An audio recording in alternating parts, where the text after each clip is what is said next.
Hey Reed, wanted to tell you a few things about the budget app form that I created you. First of all, we've got it open here in front of us, and there are two tabs, whereas there were more the other day when I showed it to you. The first tab, or sheet I should say, is the data entry sheet, and this is where we'll do all of the data entry. And then the second sheet is the budget app form sheet, which is what you're going to actually be I guess printing out and sending to your employers.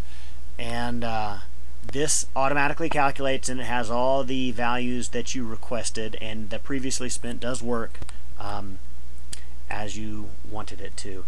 The one thing to note about here is that this little highlighted yellow box is where you set the period. So if you want to see what is spent this period, this controls what shows up there. So I type in a 2, it's going to show what's spent this period. Then the previously spent is only going to calculate from period 1.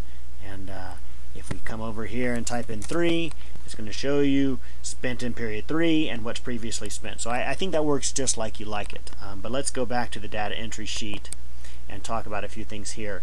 The calculations, there are drop-down columns for each, for the division. So we could choose division, we can choose cost code, and we can also choose the description. These are all drop-down lists based on the data that you gave me. But the most important one is the cost code, and then the period also is very important, because you can really enter what you want for division and description, but it's the cost code and the period that are going to get calculated on. So if you come in here and add some numbers and hit enter, a big number, but anyway, 34,000 on the total there, so now we should see that show up on the budget app form for that cost code, for this cost code right here. If we're looking at this row, we can see that spent in period 3, and let's see, I hadn't realized that I had typed in period 3, but I did indeed type in period 3 there. So it's showing that in period 3 we spent $34,000. If we came over here and changed it to period 4, it'd say nothing was spent in period 4, but previously spent was that $34,000. So I think it works just like you want. If you have any questions about it, definitely send me an email. There is some stuff over on the far right hand side, these two criteria tables. You don't really want to mess with them. They help the spreadsheet do its calculating. Same goes on the data entry sheet.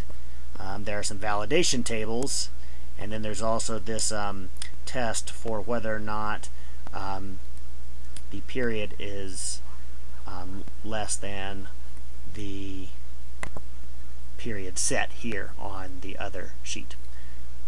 So again, don't really mess with any of this. I did format the budget app form sheet for printing, so if you want to take a look at what it looks like, it's going to look like that, and it's a 2-page sheet in order to get it all fit in, but that I believe has all the data that you want on it. So let me know what you think, and we'll go from there.